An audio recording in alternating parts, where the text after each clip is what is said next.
Kubera movie review.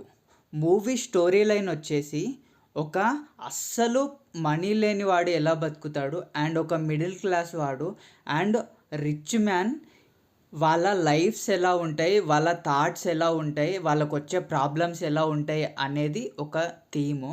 And ఇలా చాలా థీమ్సే ఉన్నాయి ఈ మూవీలో. ఒక బిచ్చగాడి వల్ల సిస్టమ్ ఎలా ఎఫెక్ట్ అవుతుంది అనేది ఈ మూవీ స్టోరీ లైన్ వచ్చేసి. అండ్ ఈ మూవీలో ధనుష్ గారు అయితే ఇరగదీశారు అసలు యాక్టింగ్. కంపల్సరీ ఆయనకి నెక్స్ట్ నేషనల్ అవార్డు రావడం మాత్రం పక్కా. అండ్ అంతేకాదు నాగార్జున గారు కూడా అసలు ఇంతవరకు చూసిన నాగార్జున గారి లాగా అయితే ఈ మూవీలో చేయలేరు. ట్రూ పర్ఫార్మర్ అసలు ఆయన.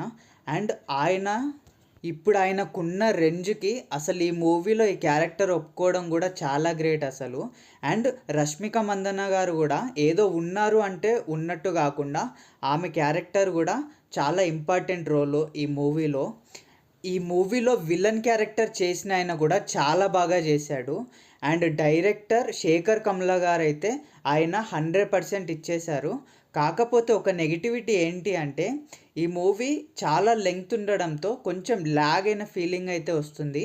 కాకపోతే ఈ మూవీని మనం ఇంతకుముందు ఎప్పుడు చూసిన ఫీల్ అయితే రాదు. చాలా కొత్త సీన్స్ అయితే మనం చూస్తాము. ఇంకొక మూవీకి మేజర్ హైలైట్ అని చెప్పుకోవాలంటే అది దేవిశ్రీ ప్రసాద్ గారు.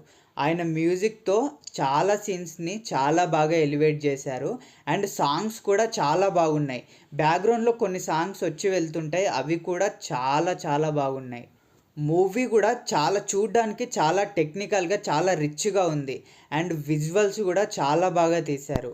అండ్ మూవీ షూటింగ్ కూడా చాలా వరకు అవుట్డోర్స్లోనే తీశారు. అది చాలా రియలిస్టిక్గా అనిపించింది. మూవీ అయితే చాలా బాగా ఉంటుంది, డోంట్ మిస్ ఇట్.